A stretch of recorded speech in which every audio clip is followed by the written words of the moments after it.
Welcome to Big Blend Radio's Pet Connection podcast, where every third Wednesday we celebrate our furry, feathery, and scaly friends. Welcome, everybody. We're so excited. Today is our second episode of The Pet Connection, and it is National Safety Month. June is National Safety Month and also National Pet Preparedness Month, and that's what we're talking about today. And before we bring our guests on, we've got guest co-host Angela Laws. We also have Christy Wood, who is on our ABCs of Horses show every second Saturday, joining us. So we're going to talk about dogs, cats, every pet, and horses today about preparedness in disaster, right? Just a few things. You know, Nancy and I, and she's taking care of dogs downstairs right now. Otherwise, she'd be on the podcast. She's taking care of making sure they're safe. Nancy and I have been through a lot of disasters. We've lived in multiple countries and done a lot of travel and been through a lot of disasters, everything from human conflict of bombs and guns all the way through to hurricanes and wildfires, tornadoes, you name it. And what we have learned is always be prepared for yourself. You want to be prepared for your pets, be prepared yourself. When you go on an airplane, the flight attendant says, you know, you put the oxygen.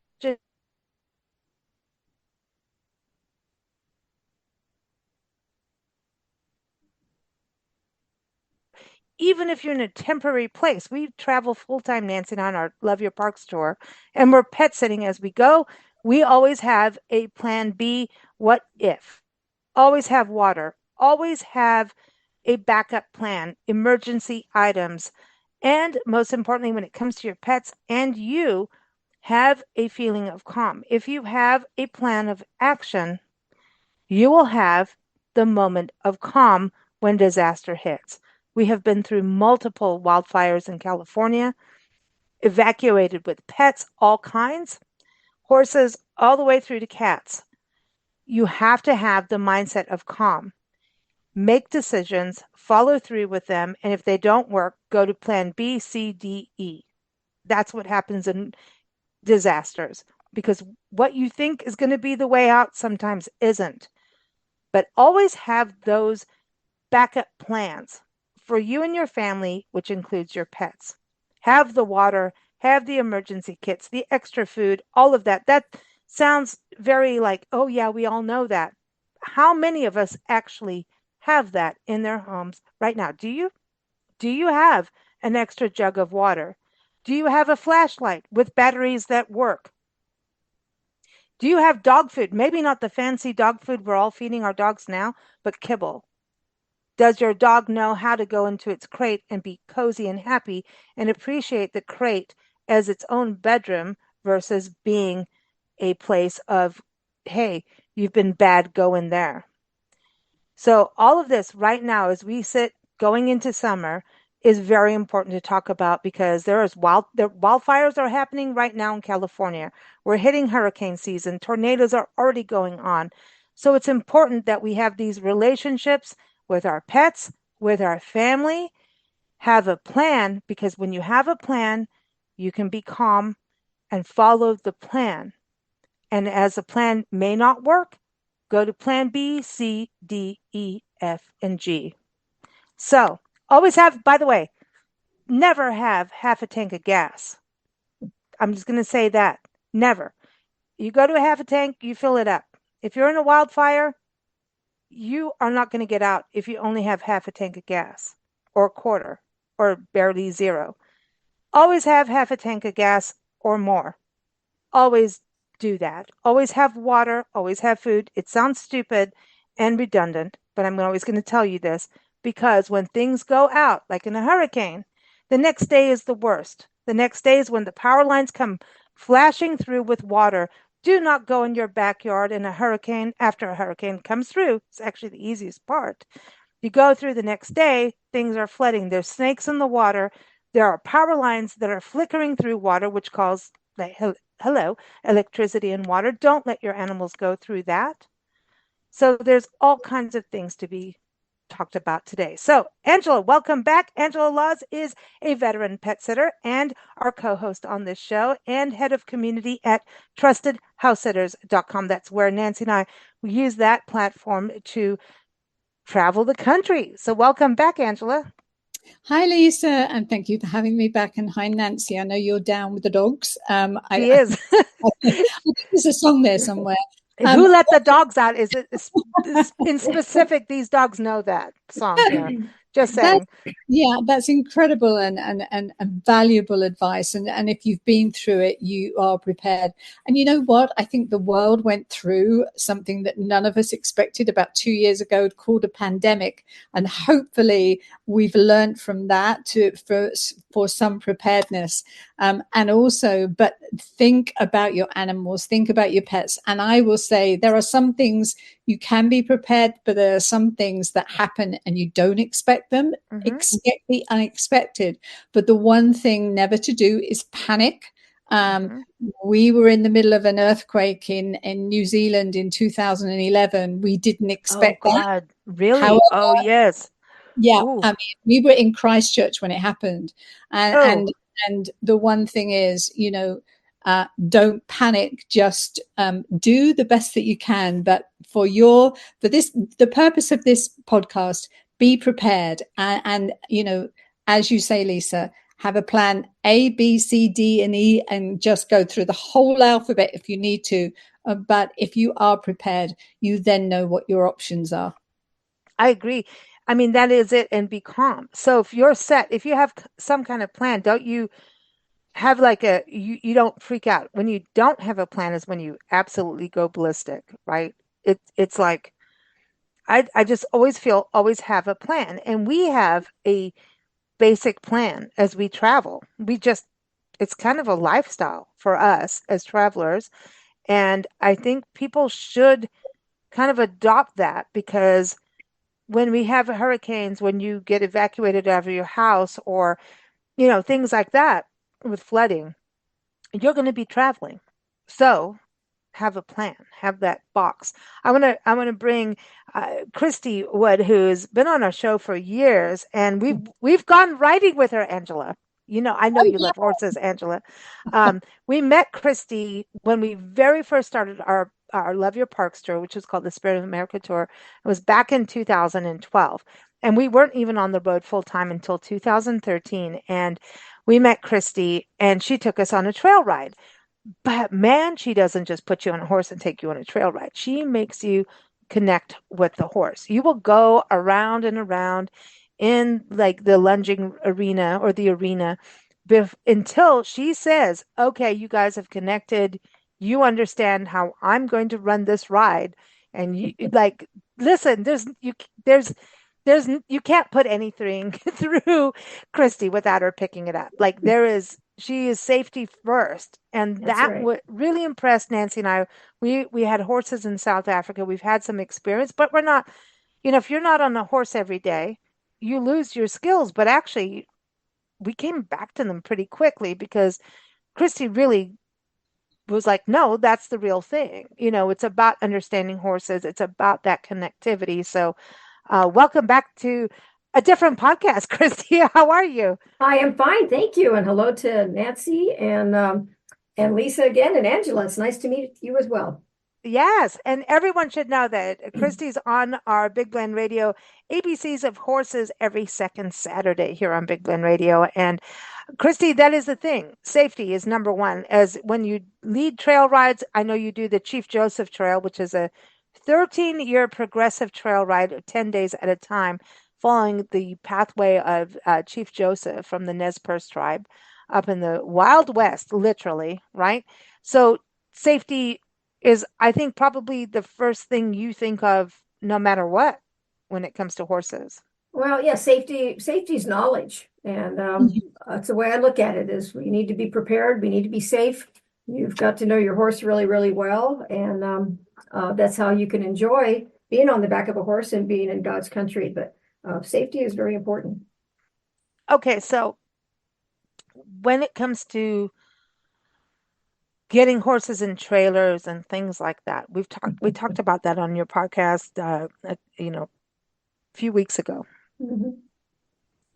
It comes down to relationships, right? So, and I'm going to go to Angela with this because she's a pet sitter and obviously has been around animals for years, including horses. Um, but when when plan, EFG doesn't work and you're at the F going F, right? Yeah. Um, then you may really want to communicate with your animal and you can't we all have fear.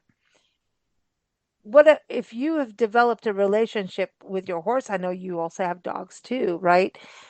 If you have a relationship, there's a grounding in that.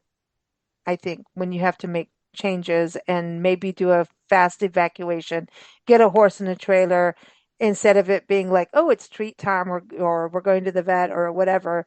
It's like we're not going on a fun day ride. This is you need to get in the trailer now. Um, you need to have that urgency, but not over urgency. Just like we wouldn't with our kids. Like, he'll get out of the hell out of the house. The house is on fire, but like, I need you to move now. Like, shut up, but go. Right. So you have to have like a command and a relationship and respect and love all at the same time and urgency. Yeah, absolutely. And I loved what Christy said about safety is knowledge. And actually that goes to what we do with trusted house sitters. So if you are a pet parent or you're a pet sitter, the one thing that you need to know about your pet is you need to know them so well and know what it is that keeps them calm, because they look to you. They look to you for that, for that um, solving the problem. They can't solve it. They look to you, and if They you really do look at you. They and do. they pick up on your the way you're behaving so quickly. I mean, if you are panicking, if you are worried, if you are this, they're going to pick up, and that's going to happen to them too. But getting back to this knowledge, and this is actually sort of advice and sort of insights for pet parents and sitters, and it goes to safety and it goes to preparedness. The more information a pet parent can give to a sitter, and the more knowledge that that pet parent has about their animals and can give to a sitter. So if you've got a situation where you've got an emergency happening, albeit whatever it is, if that sitter knows your pet inside out, and that doesn't have to come from living with them for 12 months of the year, that can be from a pet parent knows their animal far better than anybody else does. And so impart that knowledge to anybody who's caring for them, anybody who will come into their lives and going to have the responsibility for them, because that's the way you can keep them safe. But the pet parent needs to prepare the animal for those, unexpected and unlikely, because let's face it, we know all these emergencies happen and we know what happens during certain seasons and when they're coming in. But if you're in the middle of what's happening, it's rare in some instances. But being prepared, and if you know what's happening in your area and your local and everything, Hmm. then you can do that. But that for pet parents, the easiest way to do that is to have this document, whether you're using trusted house sitters or having a sitter come in, and you need to have this. It's called a welcome guide, but actually, it's all about your home and your pets. And if you've got every bit of information about your pet, what their likes are, what makes them nervous, what makes them feel safe, but you're the one that can actually make them feel safe. Like you say, Lisa, if you've got a crate and they're crate chained, make that crate their comfort, their Hmm. security. Make that somewhere where they'll go to and they won't mind going to. Don't have it sitting in the corner and they don't ever use it except when they're going to the vet, because they'll look at this and go, woo, don't want to go in there Oh, because I know where oh I'm going. no. um, and they all, they're like human beings. We want to be confident. We want to have something around us that makes us feel safe. And apart from their pet parents and their sitter who takes over from the pet parents, that's the human that makes them feel safe. Mm. But there are other ways we can prepare them. I want to go to Christy on this with horses and dogs. Yeah, I'm a lot 100% in alignment with what you just said, and being prepared is the number one thing, especially now we're dealing with a horse that can't get into a crate. I mean, we're Yeah. dealing with 1,200 pounds that has to now get in a horse Well, trailer. no, get it into a trailer. So, But Christy, I brought this up on the show.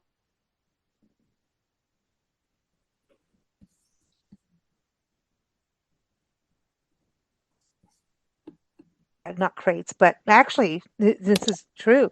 They had goats, they had things like that. Oh, we're rescuing these animals, but honestly, you were in a wildfire zone and you didn't have a way for them out, and they didn't have it for their horses, and they just let the horses loose in a wildfire. no, And it's, yeah. instead of having a way out, I don't believe, I think it's wrong. Personally, this is just me. You either have a group of people that everyone's working together to get horses out during a wildfire with a trailer, but it happens so fast. Wildfires are fast. You're lucky Yeah. if you can get in. You're Well, lucky when you get your stuff out. You're right. lucky when you get to go home to get your horses out, right? So Right. it's sometimes you do have to just let all your animals go, and that sucks, but that's a reality. But Well, let's go to that. Like yeah, well, you it's again, there's a plan. So we'll use all these P words, preparation and planning, and have a plan ahead of time. So you have, and you've just explained that you need to have plan A, B, C, D, and all the way down the line. Here in Tulare County, the fire department actually has extra resources of people that are standing by, that have their phone numbers, that are on call to come up with extra horse trailers to get horses out of wildland fire area. So, and they have facilities where um, we can take horses. And this is something that you need to have ahead of time, and you have to have meetings ahead of time with the county agencies. So you have all of this. We actually have go-to bags that are always packed, and they're packed with everything that we're going to need for the horses, with the registration papers, names and phone numbers of owners. We've got Velcro that we put on the horses' halters. I mean, we actually are totally prepared. But in backing up from that as well, we're talking about horse trailers. There's nothing wrong with bribing your horse and feeding your horse and making that horse trailer the most pleasant place that they want to be when you need to load them in a trailer, and you can load them for fun just before you go out for a ride and get them used to the trailer. Like you said, a dog gets worried that they have to be in the crate before, because they know they're going to go see the vet. You make that horse trailer a very pleasant experience at all times, and you bribe them with treats, and they figure treats are in those trailers. That's great. I'm going to load, and you just have to totally be prepared for these fires that we have in California. And then last year, of course, we had the atmospheric rivers, and we had to deal with floods. mm, And that was a little different. I'm going to tell you a quick story about that flood situation. The flood happened so fast, the very first one in January, that the river rose. Well, my backyard rose, let's put it that way, 2 to 4 feet in less than 45 minutes. So now I've got wow. horses standing in water before I can even get my clothes on in the morning and I get down there. The biggest shock about that water was also the fact that that water was so cold the minute it hit me to go in to get those horses.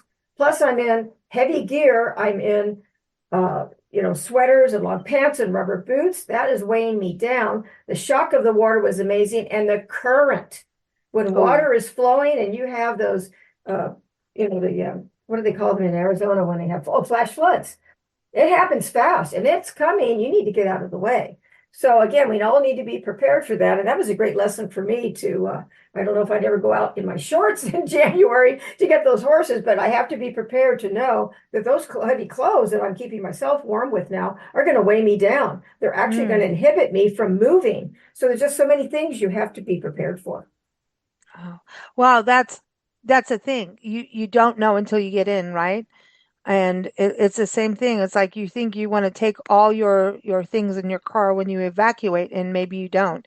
You really want food in your car more than all the trinkets of your family and everything. We've gone through that with wildfires, and we went through so many in a year and a half, 7 major evacuations. Wow. And the last one was the doozy, right? Mhm. And then at that point, we took some of our most prized things, and we've lived around the world, so we basically have gotten to this point of like, get over it, but there's personal things. There's personal things that just you'll never get back. Well, so we And lived when we had that complex fire 2 years ago. yeah, We literally lived in our house, prepared to leave it, with our go-to bags in the living room. And that was just part of the decor for 6 months during hmm that fire season to be prepared. If we have to leave, all the important things, I know you're talking about knickknacks and things that are important to you, but honestly, your life and to me, my yeah, animals are the most important Mhm. thing. And exactly. I'm walking away from this house and I'm taking my horses, the important papers, extra money, whatever you need to have in a go-to bag to get ready to go. You sometimes don't have time to think about, gee, I want to take grandma's picture. You have to No. put those Well, we're bags in a together right digital away. age. We're in a digital. Well, that too, Seriously, yes. I want to tell everybody, please digitize everything you possibly can. Put it in Dropbox, put it in, there's worthpoint.com. He's been on our show talking about this. Digitize everything you can, all your valuables, digitize it. Even, worthpoint.com, they talk about this because even if it burns or floods or hurricanes out or whatever, it's there and you at least have some kind of tangible thing, it's kind of digital Well, way also of with our looking at it. phones today, our phones, what we did is before that fire started, I walked through the entire house and videotaped every room on Mhm. my phone. Very Because I good for thought, insurance purposes. exactly, because you're going to have to recount what you might have had in that Yeah, living room. And let and me, and when you do all these things, right? Your mindset, you took action. Your mindset is there. So when it comes to your pets, right? Your pets know you're doing something. They feel confident because they see you doing something, right? right. They know you're active, you're doing something. There's fear in the air, but they see you doing something. It's Mhm. just like a kid knows, oh, there's stuff going on. Oh, but mom's doing this over here. She's Well, it's taking action. yeah, And most of our pets, you pick up the car keys, you pick up your purse, you pick up a bag, they get excited because we take our dogs with us everywhere. They're going to be at the door waiting to go with us. So really, I don't even have to look for them. You but rattle that's the your keys and they relationship. are ready to go. That's a relationship. Christy Right. isn't, that's the thing. And with horses, you have to have that relationship. And horses, it gets a little finicky, right? Mhm. Because it's like, now we're going, and they know what's going on. If there's a wildfire, if there's flooding, if there's any of that kind of stuff, horses know before we do as humans. Honestly, they Yeah. do. I Yeah. mean, Nancy just told me the dogs knew when I was coming home from the grocery store today before I even came close to the house. They knew. And I see that Yeah. all the time. I had pigeons used to follow me from the grocery store when we lived out in Joshua Tree. Oh, The that's funny. pigeons would know I would go to the grocery store, get bird food. Oh, They would follow me home that's sweet. for me to give them bird food, and they knew. They would follow me. I Mhm. had like a literal flock of pigeons knowing. So we can't underestimate animals. They know stuff and they have such incredible senses that if we don't have our stuff together as humans, they're going to go like, okay, I'm going to do my own thing because you suck at this. I mean, Angela, wouldn't you say that happens with the animals? Like, is especially as pet sitters, you've got to develop that relationship with an animal quickly. You've got to go all in. That's what you're about. It's not about you on your phone and whatever business you're doing as a pet sitter. You go in immediately to bond with that animal, and they need to know you're there to bond with them. Wouldn't you say, Angela? Yeah, Because absolutely. anything could happen anytime. Yeah, yeah, but you know what? There's a step before that, and it's not Mm-hmm. where you have to do that when you go in. But there's a step before that, as sitters and as responsible sitters, which is what we are. That is knowing your capabilities and knowing your Mm-hmm. experience, knowing what you can actually do for those animals in any situation, whether it's emergency or it's day to day. So if you're somebody that has experience with certain types of animals, because at Trusted House Sitters we look after all animals, it's not Mm-hmm. just dogs and cats. Snakes, So absolutely, gerbils. You name it. If you're and let's talk about dogs, because most people identify with that. If you're somebody who's used to managing or building bonds with small dogs who don't need much exercise or anything else, and are not or not highly sort of active, etc., don't go and look after a dog that is forever on, that wants to be going, that is heightened, that their senses are. You need to know your own capabilities.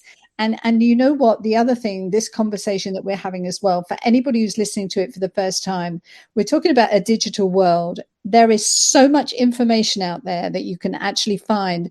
On Trusted House Sitters, we have a blog, and on that blog, we've got so many educational articles that will help you, not necessarily, in some of the scenarios you might find yourself, but across the board with your animals.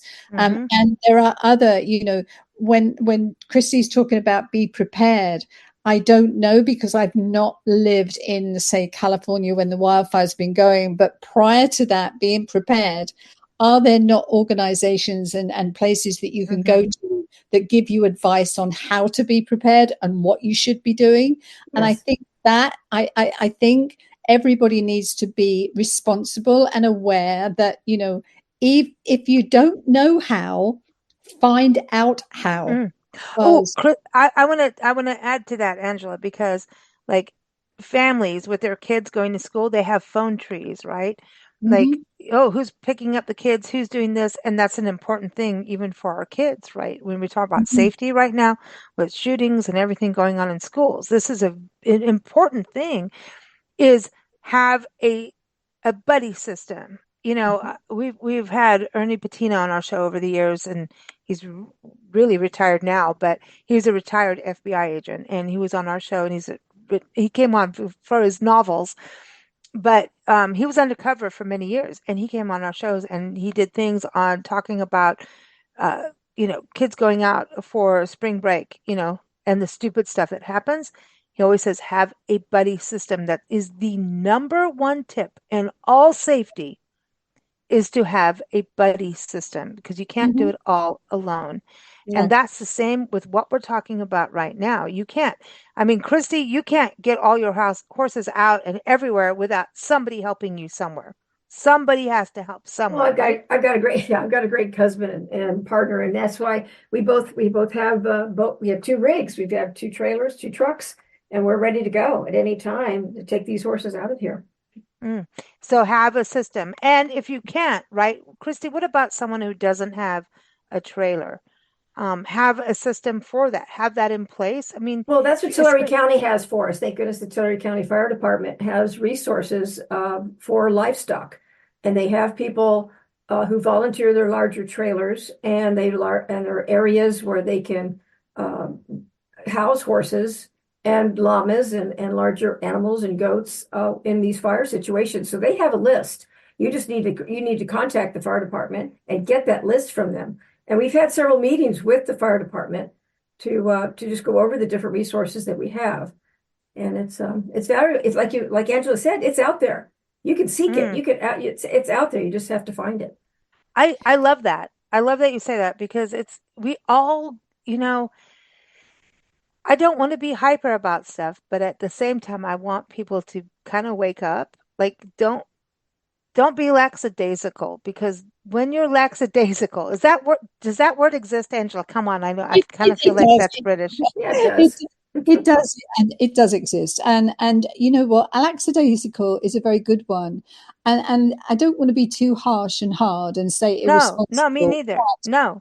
But you do have to be responsible. And one of the things that you can do for your animals above all else is to train them.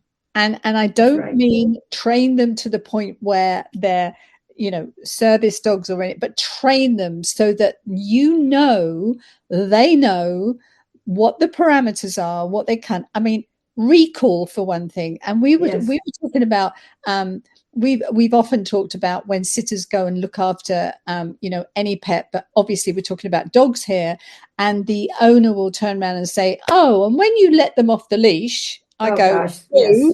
No, No, no. never, ever, ever do that, do I? Unless it's in their backyard that is fully contained, that they can't get out, that they can't go anywhere.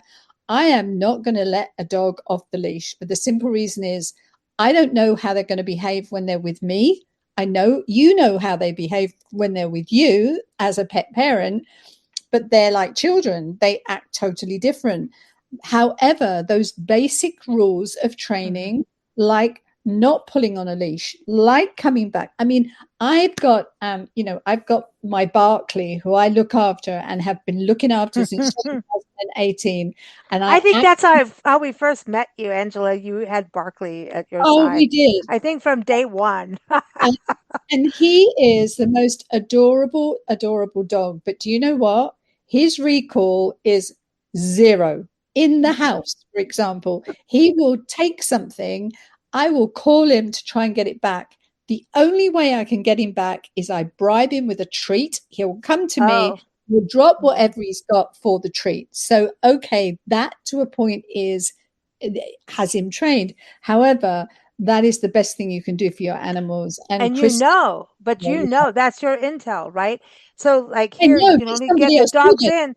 The Yeah, dogs want to go outside just so they can get a treat coming back in here where we are, right? So yeah, yeah, yeah. they have us trained. But if I knew there was an emergency, I already know, okay, this is I know what's gonna work. Right.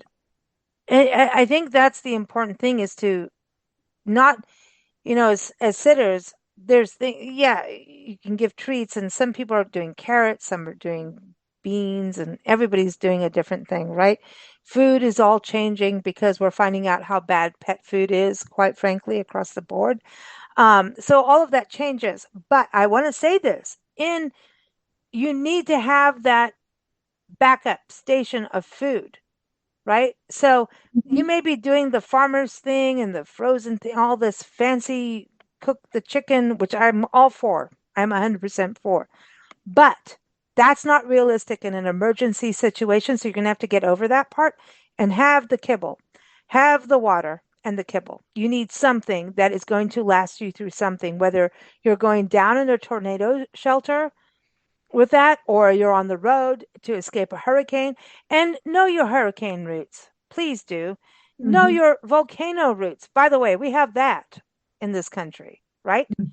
Volcano evacuation routes. Let's not forget that. Know them, revisit them as a family. Kids, parents, dogs, cats, everybody revisit it and go, what are we going to do?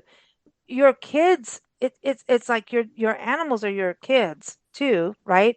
And your kids need to know that and they need to have the reality of stuff happens. I'm watching my language very nicely. Just saying. It happens, but it's rather if you're prepared and you deal with it ahead of time, it's so much easier when it happens because you've Something as already simple as gone a through it. route. You're right. Something as simple as a route. I am in a direct drive from my house. I can be to my vet clinic in, let's say, 30 to 40 minutes. It took me 3.5 hours to get to the vet clinic that first flood in January, to get Mm. my horses off the hill because all the roads were flooded on my regular route. Mm, And that was just exactly. unbelievable. That's the San Joaquin Valley down below, Lisa and Visalia. All Yeah. those roads were blocked. They were washed out. 3.5 hours to go, God, a 40-minute drive. I can imagine that. And I want to bring this up too. I talked about food, water, right? Humans and animals, basically, whatever you do for us, humans do for your animals, right? So we need to look at fire, floods, all these disasters, whatever could happen. It could just even be your own house fire, right? Have a backup of your own medications. Talk to your doctors. Same thing as your animals. Have a backup of medication. I can't tell you about how many pet sits that we've been through where, oh, I thought it would last. No. Mhm. Mhm. Your medication of your animals needs to be discussed with your vet. And especially if you're in a place like Christy and She's outside Sequoia National Park area, right there where things have been It's going called the on. Wildland Fire Area, to be Yes, specific. and by the way, everyone, I do want to everyone in the show notes of today's podcast, whether you're listening on YouTube or Facebook or Spotify, Apple, look in the show notes. There's a link to a guide through some of the disaster interviews we've done, all the way from prevention of what plants to plant in your yard to in the West. We've done shows with the Western Wildfire Association with all the firefighters. Like they have a map, a live map, so you can see where the Mhm. fires are if you are in Right. trouble. We've done all kinds of shows like that over the years. So we're creating that guide for you. So on our website, you can go to if stuff's going down, and obviously this podcast will be part of it. So check out that link. So hopefully it will help you. But that is the thing. The medication I think is important, and also having maybe some sedatives for dogs that are hyper. We know that 4th of July, Christy, before we started recording, you talked about that. I know with fireworks, which I just wish the world would stop it. Mm-hmm. They're fine in the They're fine event in a thing, city but park. They need to be in a city park under the control of the fire it's still, department. it's still, it's still gonna get to the locals, right? Yeah. With their animals. But if you have a sensitive dog, and a lot of rescues are sensitive horses, I can only imagine. Like, what do you think the animals are feeling when they hear suddenly fireworks going off? What do you they don't know what a firework is. They It, weren't raised with it's that. it's an alerting sound. Any kind of a sound like a popping of a gun or fireworks. The popping sound is not a normal sound that domestic horses are going to hear unless you've highly trained your horse to shoot off. And I have off of one, but not off of the other four. So it's an unusual sound which puts them on alert, and they will run from danger. So that's the scary thing about when you talk about letting your horse loose because of a fire. I rather actually go down with my horse and have my horses in that horse trailer, and I go down knowing I'm taking them out to a safe place. And that's Hmm. just the way it's going to be. I'm never going to turn them loose. They will not fend for themselves. They'll No. be totally confused. The area that they may know from even riding down on the trails are all going to be burned. They're not going to know what direction to It's go. different than a wild That's the horse. worst thing you could possibly do is turn an It's animal different loose. than a wild horse. And if a horse gets Yeah. burned, then they actually create more fire, but which is a other sad thing. Yeah. Angela, going on that whole note of that communication and the medication as pet sitters and trusted house sitters and pet Mm-hmm. parents, don't we need to look at the medication and understand backups need to be there, and vets have to be aware when people travel?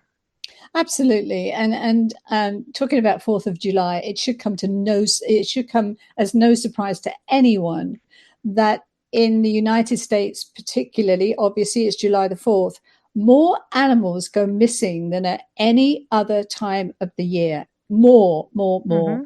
And the thing about it is that don't wait until the 4th of July to do something about it. I mean, you can actually prepare, and we're talking about preparedness. You can prepare them.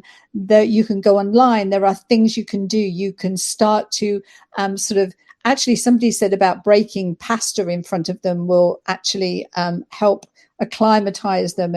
And there's music, there's TV, there's all the things you can do. But go and educate yourself as to what you can actually do for these animals. That it's like a human being with PTSD.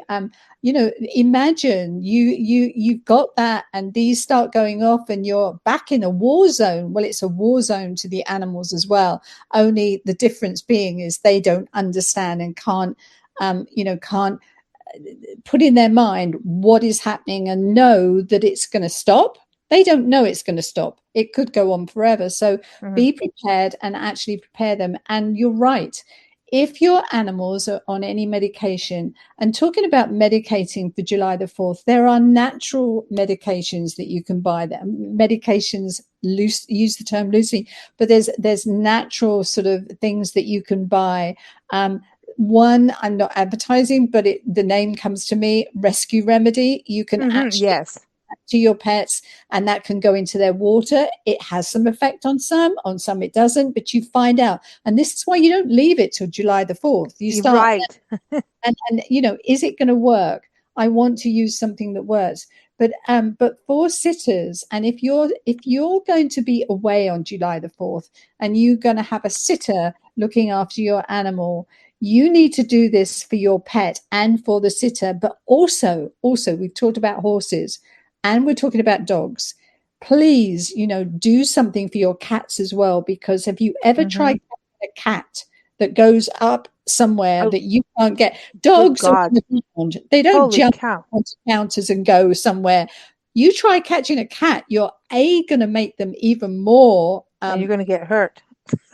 Exactly. So, have those cats, have them so that they'll go to that safe place that they feel comfortable in and not going to feel like they're locked in. Mm. The other thing too is, because we look after all animals, we talked about horses today, but don't forget your chickens, your pigs, your everything that lives outside. Mhm. All of your pets that live outside, you need to be aware and you need to be sort of mindful of what they're going to go through.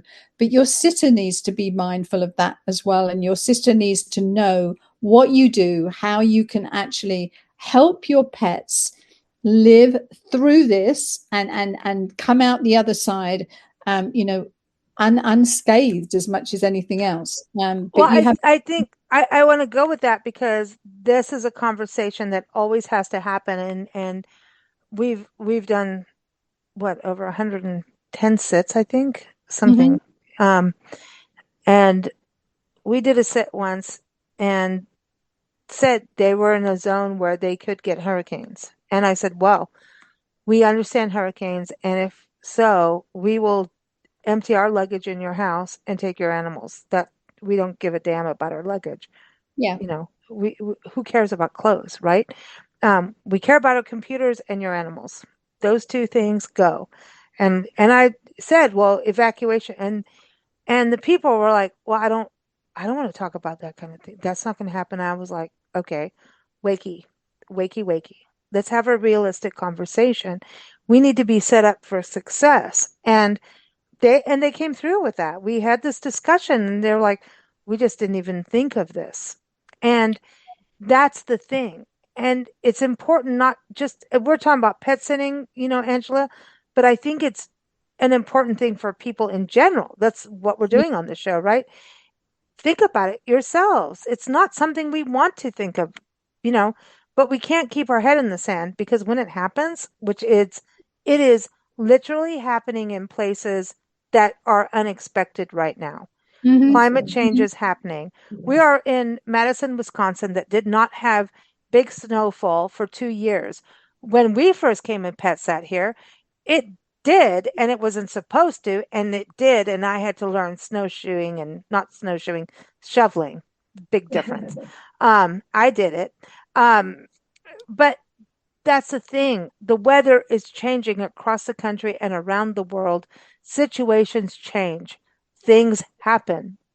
It could even just be a security issue, right? So if you have that relationship is key. Have plan A, B, C, D, E, F, all of that. But um, I really believe, Angela, that it is something that people don't want to listen to No, sometimes. they don't want to listen, and they actually don't want to discuss it because they actually fear the discussion, but they also think it's never going to happen. And one thing I want to bring up, because we're talking about pet preparedness and safety, etc. You know, I always have a conversation with all of my pet parents, and like you, I've been sitting now for 14 years, and I've lost count how many sits I've Same. done. But the one thing that I have a conversation, and it's not always an easy one to have, but I think it's a very necessary one to have, is with pet parents. And I say, okay, and I use this word, the unlikely event of a life-threatening situation with your animal, I need, but more importantly, your veterinarian needs to know Hmm. what your wishes are. And your wishes have to be in writing, because you might be away. And let's face it, today, we can get in touch with people in a heartbeat. However, when things go down and when the internet goes down and you can't get hold of Yes. somebody, you need to be able to know that you have the confidence as a sitter to actually be that responsible person. But as the Oh, parent, you also need to know that you've given that responsibility to your sitter, and that there's communication is key in all of this. But your veterinarian needs to know what your wishes are. And I actually ask my pet parents to put it in writing that if they're in the unlikely event, and you know, these things happen, we know that they happen. They've happened to me on sits. I God, I know. don't want it. I No, don't. I I know, don't I know, want it. but they have happened. And so what that does is it prepares the pet parent, it prepares the sitter, but it also ensures the best care for the pet too. And that is what is ultimate, you know, as far as we're Mm, concerned. And as I I say, love that. it's not an easy conversation to have, but it is one that is very necessary. Well, and who wants that, right? You want to talk to your parents about like end of life. Nobody wants to do it, but No, it's no, actually once it's done, your vet no. knows, right? Yeah, yeah, And exactly. it's not just like you maybe you had a friend come by or whatever, or and maybe it is you going through that at that time. The vet already knows, Yeah, yeah, so yeah. they know you that part is over with. So I think And that's important. yeah, the other important thing is emergency contacts. If you are able to have that backup, we're talking about backup plans, emergency contacts. If you're away and you know somebody that knows your animal really, really well, that is there, that can help and step up, those it's all about being prepared, and it's all about, you know, sort of dotting the I's and crossing the T's and making sure that your pet family member, because that's what they are, has the best care possible. And the sitter is absolutely aware of everything that you, as a pet parent, you know, you're sharing this animal. You're both caring for this animal, and ultimately want the best for it. So that communication is absolute key. That's I think it's excellent, important. Angela. Go Excellent. ahead, Yeah, Christy. yeah, I it's was that gonna was say, excellent. Yeah, we do exactly the same thing with our horses. Is we actually call the vet ahead of time. They have the credit card number on file. They also have the names of the people that will be sitting. So if Yeah, Joe Smith, let's say that name, Joe Smith calls, they said Joe Smith has carte blanche.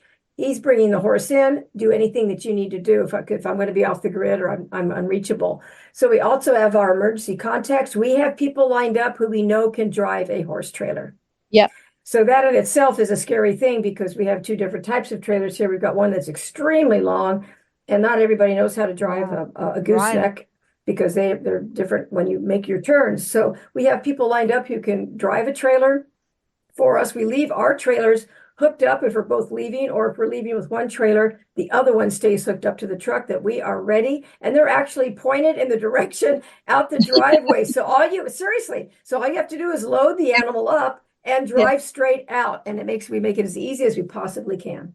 yeah, Well, yeah. I love this because it is about communication, right? So when you're in a area that is prone to tornadoes, hurricanes, which we've done tornadoes with, right? We've been closed up with dogs. Oh God, they feel it before you, and sometimes you need to do the medication way in advance than what you think, even. Mhm. Um, Last year we went through a lot of tornadoes, and we went through what's called ribbon lightning, and literally I almost got electrocuted. Like I came into the house with my hair on edge, like way up. Wow. It was great, because the hay was in the horse trailer, which is metal.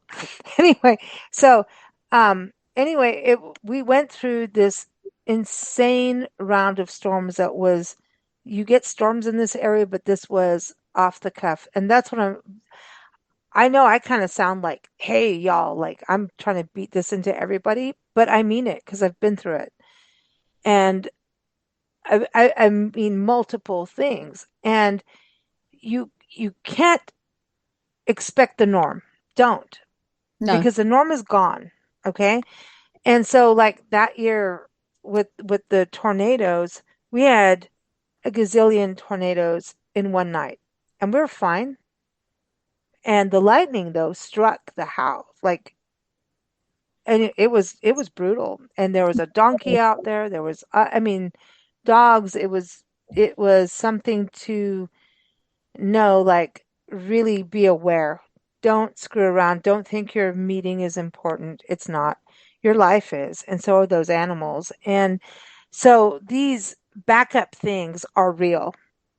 Have Mm, them. mm. And a I mean first it. aid I kit. mean it. A I a first aid kit. I mean, you'd be amazed how many homes I go and into. don't take I the can't even don't find a leave. band-aid. Put the first aid kit in the tornado room. Okay. Don't leave the first aid kit on the other side of the house. Yeah. That's stupid, right? So there's things that you really have to look at. And I would, if you care about your personal things, digitize, right? Get it as soon as you can. Digitize. It's happening. The storms and the fires are happening now. So digitize as much as you can. So you can really focus on the most important things, your life and your pets' lives and what you really need, really, really need, right? Those medications, Christy is talking about, the horse training thing, you should know that way in advance and practice it. Right, Christy? That's exactly right. Lots of Practice. practice, lots of patience, lots of treats. There's nothing wrong with a little bit of bribery with a treat and making it a pleasant experience. Um, And how about having a thing in your house that tells people what is, because we're talking about if you're home. So a lot of times you're at work and the tornado, the hurricane, the wildfire, the earthquake, all of those things could happen at your home and your neighbor tries to help, right? Have something there. So we recently did a sit for a veterinarian, and you couldn't walk anywhere without reading a sign of what to do. Wow. And I Yeah. thought, this woman lives, because she doesn't care about her house, she just cares about the animals, right? Yeah. And I thought, God, you have no way of not knowing what to do. None. It's there in front of you. Sticky notes. Here, you look at this angle. This is what this is. This is how this one wants this. And I was thinking about that. I was like, that's amazing. If people could do even a virtual kit, like if you have friends, think about digitally, right? But remember, stuff goes down in all of this. And that's the Yeah. thing. I always tell people, print out your pet sitter guide. Print Hmm. it out. They're like, "Oh, we can get it online." I'm like, "I don't give a damn about No. online because it No. goes down." Every wildfire I've been in, that's why you get gas, because you know what? Who pumps the gas? Electricity. And when Mhm. things go down, you ain't going to get it. So keep your tank full at all times. Always. I don't care who, what, and where. Always keep your tank full. Over half, when you get to half, fill it.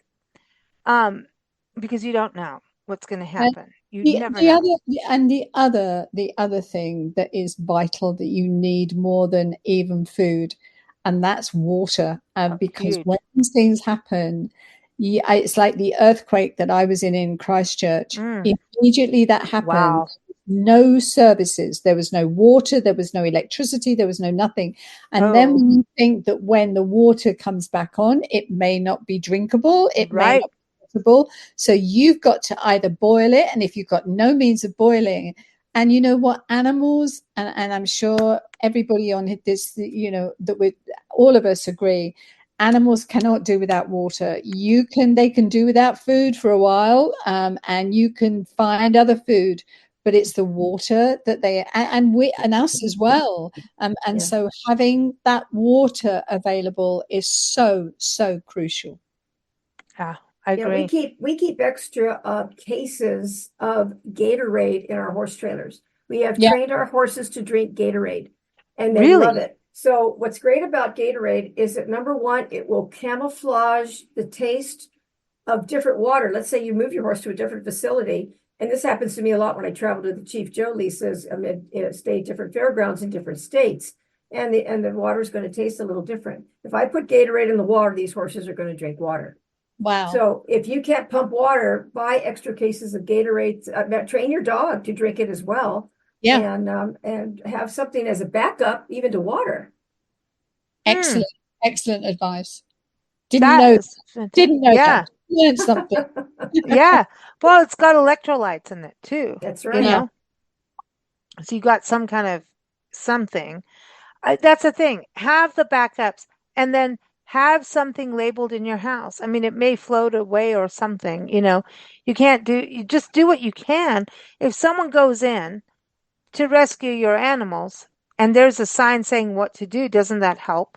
You know, Mm-hmm. Mm-hmm. don't do this to the dog. It might bite you, but do this. You know, that's the thing. I always ask people, what are the signs? What are the do's and don'ts Yeah. of your animal? And Mm-hmm. that's important too for people coming in to rescue because that's the thing too. You may not be the person there. Mm-hmm. And Mm-hmm. so always think that. That's why it's really good that we're talking about this pet sitting side. People need to think about that. What if someone has to rescue my animals while I'm not there? So it's the Absolutely. same thing. So put that information there as much as you can in a what do you call it? The plasticky things. You put your paper in the plastic sheath thing, you know, put it in Mm-hmm. there. Mm. So it's kind of waterproof so people can see it. Put it on the crate itself, you know, put it on the animal crate. Like tie it on there and keep it on there. This is what the dog eats. This is the no. This is the name. This is that. Do as much as you can. Put the vet information Yeah. because you never, ever know No, and when you're right. it's You're right, Lisa. You know, somebody coming into your home when you're not there, they won't know your pet's name. How will they, so they need to know, and that's an excellent idea to have them, have them there. And also to for any awareness, it's like Christy said at the very beginning, um, knowledge is safety, and knowledge is power, and if you've got those, you actually are at a good place to start. Yes. mm.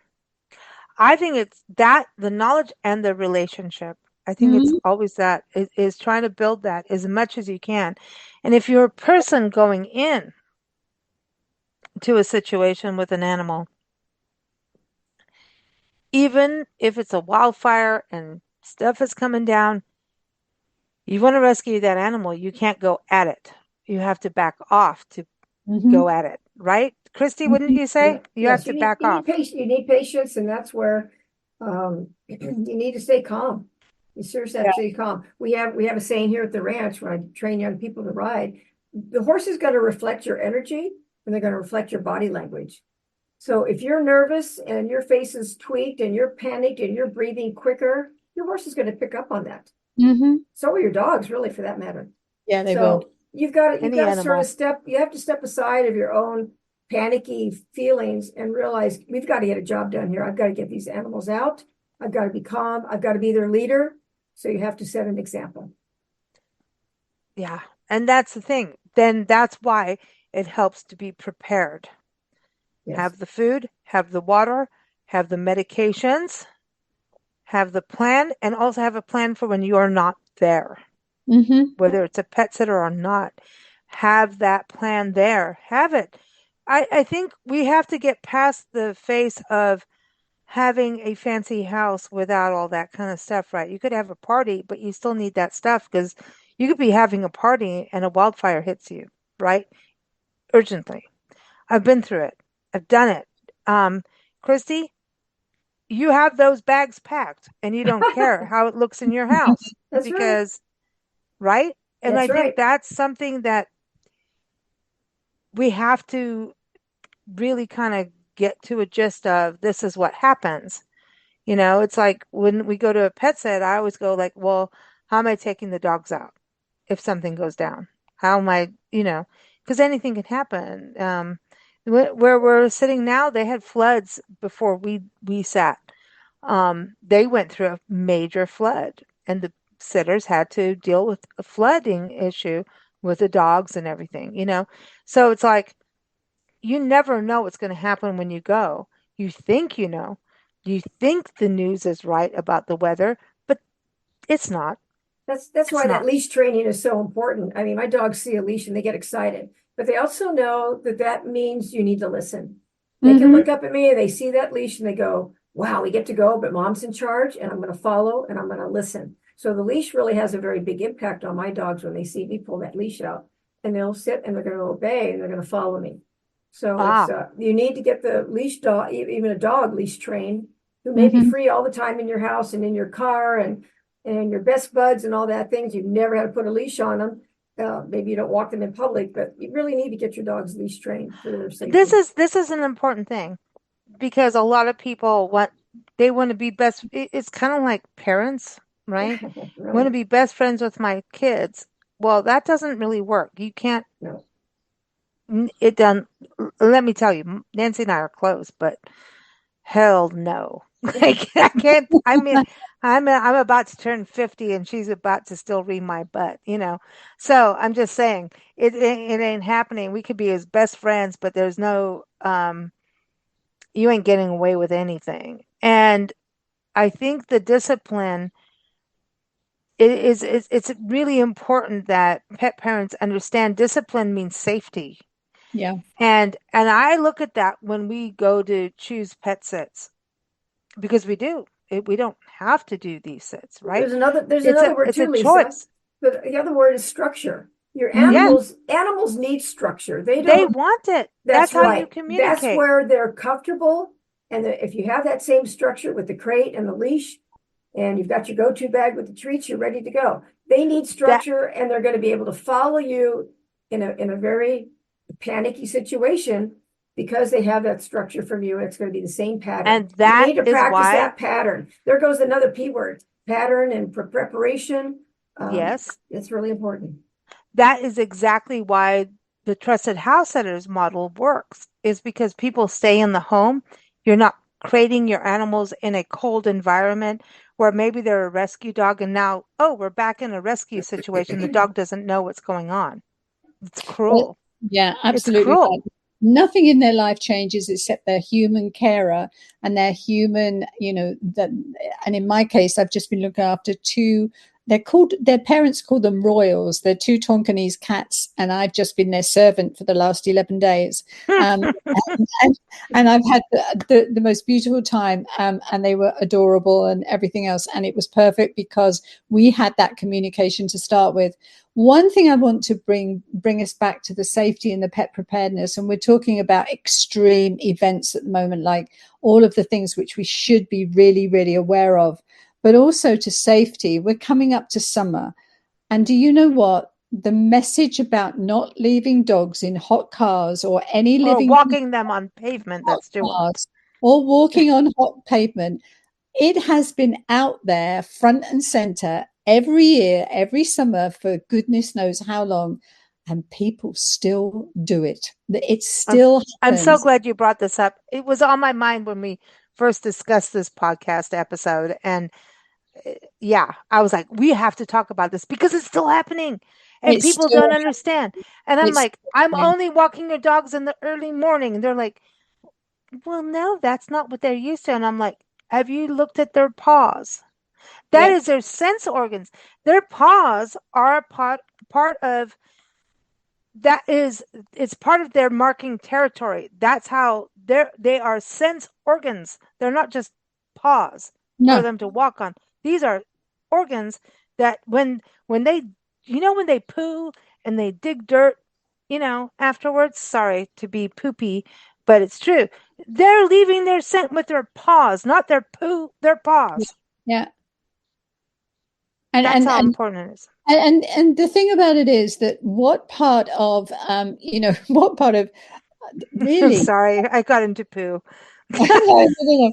What part of being totally aware don't you get that when you leave a dog or any living, I've even seen children left in cars, that within a matter of minutes. Go online, have a look at that. You can get these, these articles that show you just how quickly a car becomes an oven, and just how quickly that, animals overheat. They've already got a fur coat on, and you're now going to leave them in an oven. I mean, leave your animal at home in the cool. Even if you don't have air conditioning, it matters not. Leave them somewhere where they are comfortable and safe. They don't need a ride to the grocery store. They don't need to go to the mall. They don't need to go, anywhere. As long as you don't leave them longer than they are happy with, leave them at home, put the music on for them, put the television on. Oh, Actually, they like that. They apparently like they that. prefer classical music to anything. They've done surveys, and that's what animals prefer, is classical music. Put the music on for them, draw the blinds, draw the windows, make sure they're comfortable. But please, please, please leave them at home. They don't need to go in the car. They also Yeah. like Big Blend Radio. I'm just saying. They Yeah, do. they Whenever we do. do podcast recordings, they come in. And I'm always doing everything like, don't come, don't come in here. I'm going to do this podcast. But of course, as soon as you don't want them to, they want in. That's Yeah, it. yeah. Right? You can't do that. And it's funny. And then you just, and here's the lesson. Be chill. And Mhm. as soon as I start talking, they like it. They hear a constant voice. They're calm. But if you try and Absolutely. say, Yeah. no, you can't come in here, they're like, screw you. I'm going to try and bust in. What's going on? I don't understand what's going on. There's a drama. I feel, see, animals are protective. They put you in a pack, right? So that's the other thing to understand. Even if it's a cat, right? Dogs, horses, they are herd and pack animals, right, Christy? Yes, that's I think right. you're gonna, they they are gonna group in to protect all of you, and we're all gonna do that as humans if we get the know-how, right? Right. Dogs are like, if they hear something excitable, they're going to, that's why when we do podcasts like Nancy half the time is with dogs, they're all into it. But if I'm excitable, as you can all hear, I'm always pretty excitable, then she has to stay with the dogs because I'm excitable, because the dogs are like, dude, we're going to party, what, throw me the ball, right?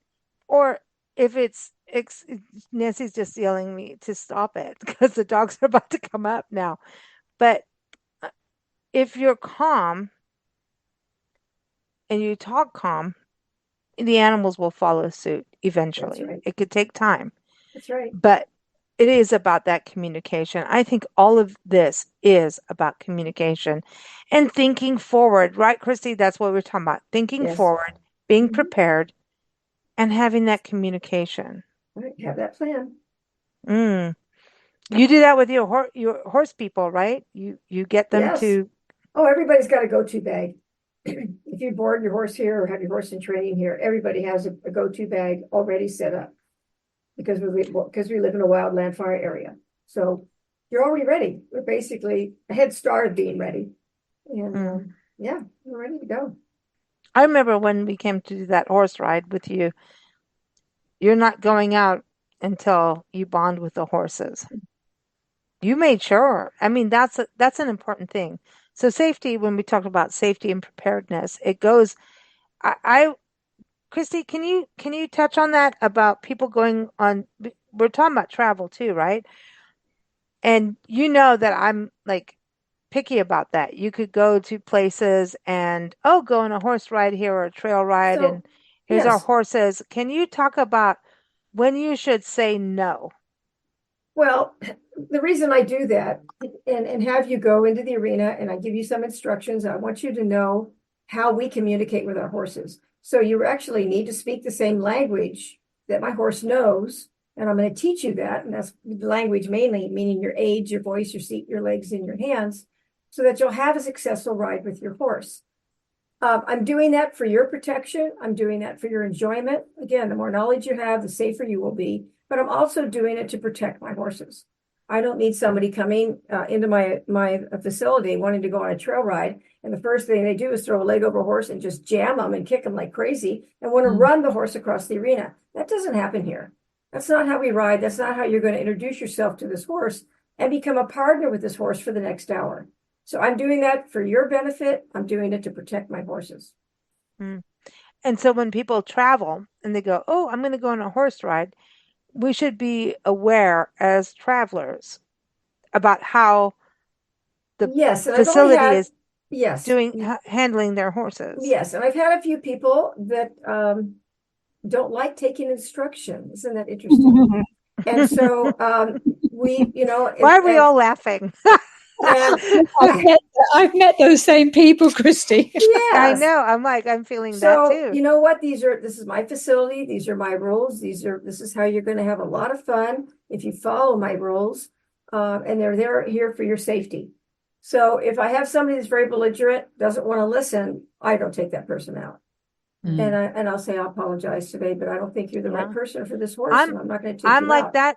I'm exactly like that with how we travel and pet sitting. I'll do, Nancy and I honestly travel about the pets. Like the lady here said, you just keep coming back to your favorite pets. And I'm like, well, pick our favorite pets. Like, go figure it out because we can't. They're all awesome animals and we love them. And we do. I'm gonna say we probably have more animal friends than human friends at this point. I'm going to touch on And one more thing real quick with your sitting uh, business that you have and the it's not service a that you. business. So It's I'm not a sorry, business. I meant the service that you have. You probably don't have the problem because you are basically in the United States, except maybe for Angela. But No, I've it's international. had a language barrier. So Oh, that can yes. become Yeah. that becomes a problem.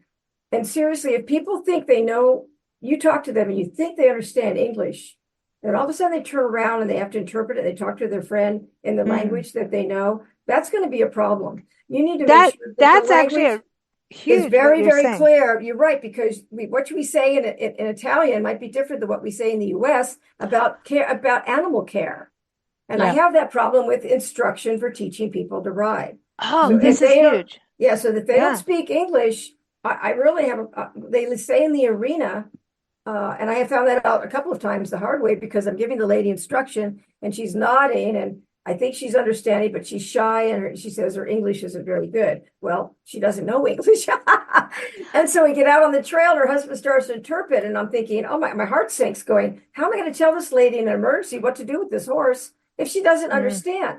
So we turn around and come back. I mean, I found out the hard way a couple of times and now I have better Oh. methods of screening people so that they can have a safe ride. And I need to be in charge. And I also need to be there to rescue people sometimes. So if we can't Mhm. speak the same language, I can't help you be safe.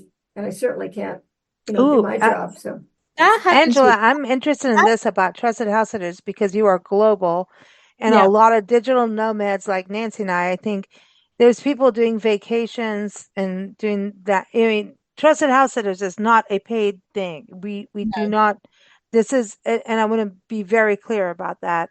Um, it is it is just community, really. But it's we go sit for someone. For us and Nancy, Nancy and I, we go we uh, I mean, we just drove from Madison to Madison, Wisconsin from North Carolina for a 3 to 4 night sit to go back to North Carolina. Really? So can you just understand that we really aren't doing this for it's No. not about free lodging for pay for anything. It's you love the animals. Hmm. These are animals that have been in our lives for a few years. So when we were able to do it, we're like, oh, we'll go. Yes, we're going to go see the Gussie Bucket. We're going to go see Mia. And Winston passed away, and they've got a new baby, Donkey Donk. And Donkey is really a donkey, but he's a dog. So there's a love, right? But it is not a paid thing. So I want people to understand that. It is we're staying in these wonderful folks' home. We're taking care of their animals. They know us, they're like, we have this amazing communication through the years. Um, like I can't even go I think I think we have better communication through pet parents than some of our friends sometimes. I don't I can't even explain it. It's we come in from, you could be on different political backgrounds, really. And I'm going to say that. Um, you're caring about animals, right? And someone's home, you care about their home. Like I care that I'm in a craftsman bungalow and they're taking care of this historic home in a historic neighborhood. And how could you not care about that and be part of it? You're part of it. So I don't know.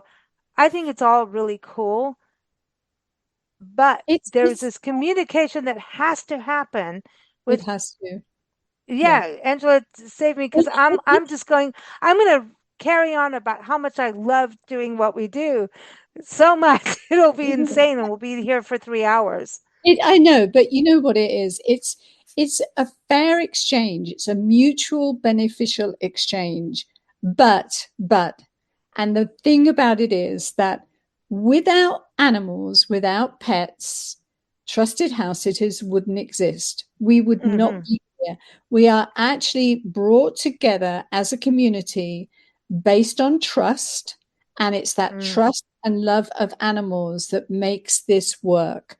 We don't charge. Sitters do not charge a fee. It's not transactional. So, mm-hmm. for pet parents who are looking at this, you're not inviting somebody to care for your pets and share your home that's trying to build a business to make money. You are actually opening up your home. And I'm not saying that there aren't sitters who are paid that don't do it out of love. Of course they do. Of course they do. But the very ethos of trusted house sitters is that we it's an exchange. I share your home and your pets. I chose not to have another dog after I lost my Holly 16 years ago, Oh. but I knew that animals were the center of me. They're what give Mm-hmm. me joy. They're what makes me get up. They actually make my world better. But I knew that I didn't want to have another pet of my own, and my husband couldn't go through it either. He was absolutely bereft when we lost Holly, and he said, we were so bad. It affected us so much. We sold our house on Vancouver Island and moved to the mainland because we couldn't bear to be in the home without Holly. 16 years ago, this happened, and I still cry because she was my heart dog. She was my Mm-hmm. sixth singer, and she was my heart dog, and she'd lived all over the world for us. She was my best friend. She was my confidant. She was absolutely Oh, everything. stop it. You're making me cry. It was. So I knew, but I didn't. So Yeah. how do I get that joy back in my life? I go and look after other people's. And when we had Holly, we were in situations when we needed her to be loved and taken care of while we went away because she couldn't come with us. And I had those people in my life. I had those people who were so close to her, that knew her as well as I knew her and loved her as much as I loved her, that I could walk away knowing that she would be. And now I'm talking about Bombay, India to Mm. Singapore. I'm not talking about down the road with the neighbors, which is equally as Wow. good. But I'm talking about situations that you couldn't imagine. And this is in the day before we had the internet. We couldn't keep in touch, which was what we do with pet parents today. I Right. mean, I send photographs every day of the week, sometimes Yes. Yes, videos, me too. else. Yes. So actually, they're never away from their pets. But in those days, and I chose not to have another pet of my own. And now I have all these, I'm going to say they're like grand kids They're because family. I They're can family. spoil them. I can go in there. I can look after them according to pet parents' instructions. I don't do anything that they wouldn't want me to do, but I go in there and I give them all this love and attention. I cry when I leave because I Mm-hmm. miss. Okay, I'm not okay. When the very first pet we did with Cusco kitten in Lubbock, and everybody, listen, we keep going to Lubbock. I actually, we've done a few parks in Lubbock, but like honestly, it's about Cusco. And the very first sit we did was Cusco, and we oh my God. I was anti GPS and people tracking me on my phone, and I got lost and I had to do it. So I had to learn to get there on time and barely skid in to get to this sit on time. And Cheryl, which you've been on the show with her, Angela, was very kind, and she's like, I'm going to take a chance on this mother-daughter team, and she still puts up with us, and we put up with her. There's nothing to put up with her. She's awesome, and the cats and the animals are awesome, but she puts up with us. I'm just going to say that for fun, but I know. that's it. Was the 4th of July, right? Wow. With Kusi under the guest room bed, right? We went through that, and it changed everything. Mhm. Everything. It changed the world. I mean, I'll never forget that sit, and the trust and the communication that has to happen. And it changed. I think people should do it just out of getting a grip on how you do things. I'm just going Oh to say yeah, that. yeah. I mean, when the pandemic happened and everything shut down and travel shut down and everything, Trusted House has shut down too, obviously, the same as everybody else did. And we would not have survived the pandemic without our community. They stayed with us. And I was still working. I worked all the way through the pandemic.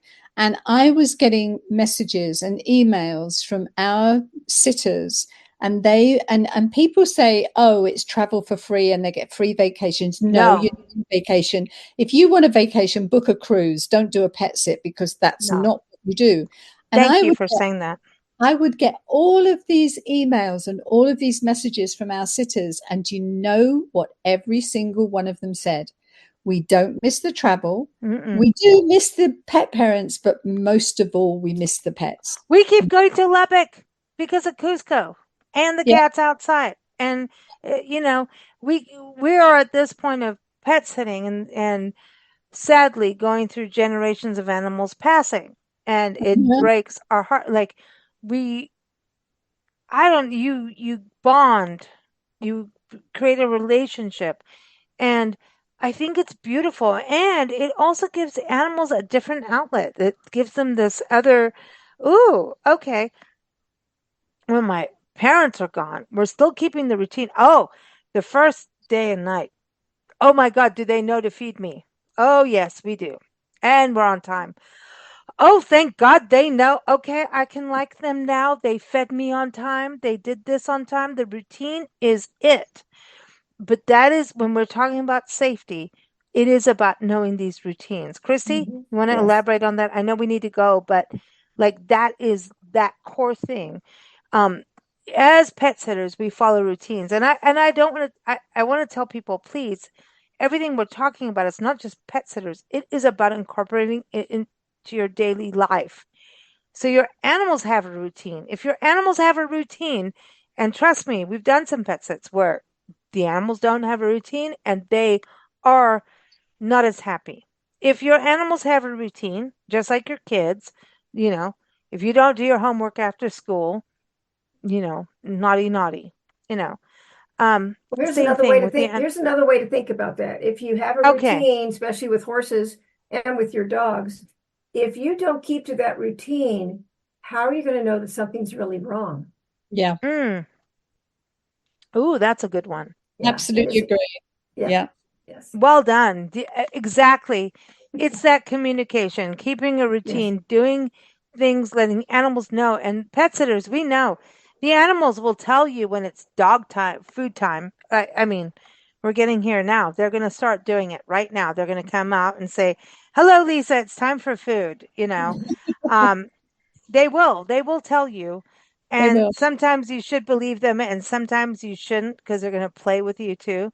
But honestly, the routines and having that communication and building that trust, your animals are not a side piece. And No. I don't believe anyone listening to this podcast believes that anyway, that their babies are a side piece. Um, from what I can see, America loves their animals big time. Yes, they do. You've traveled the world, Angela, with dogs and cats and horses and all kinds of animals as a pet sitter. Would you say the world loves their animals? Oh, absolutely. And there's over 1 billion of them in the world. And yeah, because they give us, I believe they give us more than we give them. And we share this planet with them. We don't own this planet, we share them. And we have to be their voices and their choices, because without us, the right ones aren't made for them, and we have to make those right choices for them. And it's just, yeah, I mean, anybody who's never had a pet, and who thinks that, don't know whether they should or not, just listen to people who do have them, and you will know that it's a very special bond. An animal companion human bond is really very, very special. Yes, it is. It is. It is. And they will get you out walking. If you have a dog, they will get you out walking. Yeah. You have to. You can't sit at your computer for the rest of your life. Get outside. Start walking those steps. There's apps for that. Well, thank you all. Thank you, Christy. Thank you for joining us. Thank you, Lisa and Angela. I enjoyed it immensely. Thank Everybody. you. Christy, again, is, she hosts the ABCs of Horses every second Saturday here on Big Blend Radio. She is a world champion horse trainer. I mean, the list goes on with her accolades. Like, I could sit here for a whole podcast and read them out, but she's an author. Go to wdnhorse.com. Keep up with her. And Angela, amazing. She's done so much in pet sitting and is also head of community at trustedhousesitters.com. So if you're traveling, if you got pets, you want to hang out with pets, check it out. Trustedhousesitters.com. Thank you both for joining us. And let's all stay safe this season. My gosh, let's do it. And go hug your pet. Hug your pet. Yeah. Thanks, Lisa. As always, great conversation. And everybody that's out there, listen and learn. Yes. Thanks for joining us here on Big Blend Radio's Pet Connection podcast. New episodes air every third Wednesday. Keep up with us at bigblendradio.com and learn more about the world of pet sitting at trustedhousesitters.com.